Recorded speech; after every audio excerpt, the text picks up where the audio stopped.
Hi, this is Jo from Jo Willie Media. Today I want to talk to you about storytelling. Now, last month I wrote a blog on LinkedIn all about the importance of storytelling. This was based on something that the PRCA put out about their top predictions for PR and comms for 2019. Now, I was absolutely delighted to hear that in that they say that storytelling is going to be a really big part of it all. So as a journalist and a storyteller and story creator, that's fantastic news for me, which is what my blog was all about. So go and check that out if you're interested.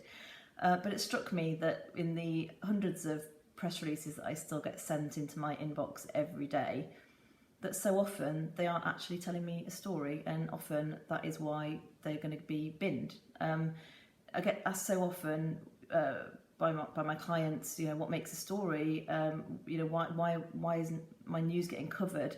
And it more often than not is that they just haven't nailed what their story is and told it in an exciting and interesting way.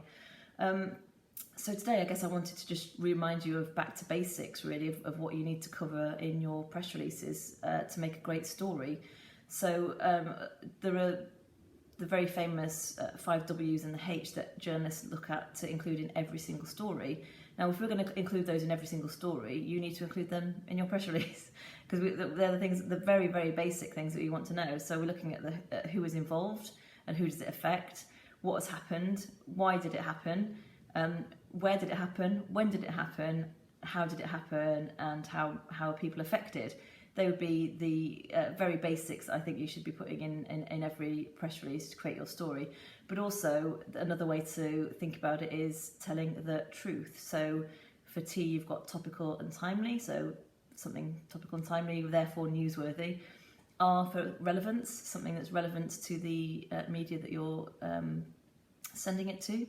U is for unique or unusual. Now, we're always looking for unique and unusual stories, so if you can tick that box, then all the better. The next T is for the 4 T's, which are triumph, tragedy, trouble and tension. We like all those things, so if it's one of those, then brilliant. And finally, the H is for human interest. I've mentioned this before, but everything has got to get put back to how it's affecting people. It doesn't have to be about people, but it can be about how your news is going to impact them. So that's it for today. Storytelling, really important, and really important to make sure that you follow those basics to make sure you're telling your story as best as you can. Thank you.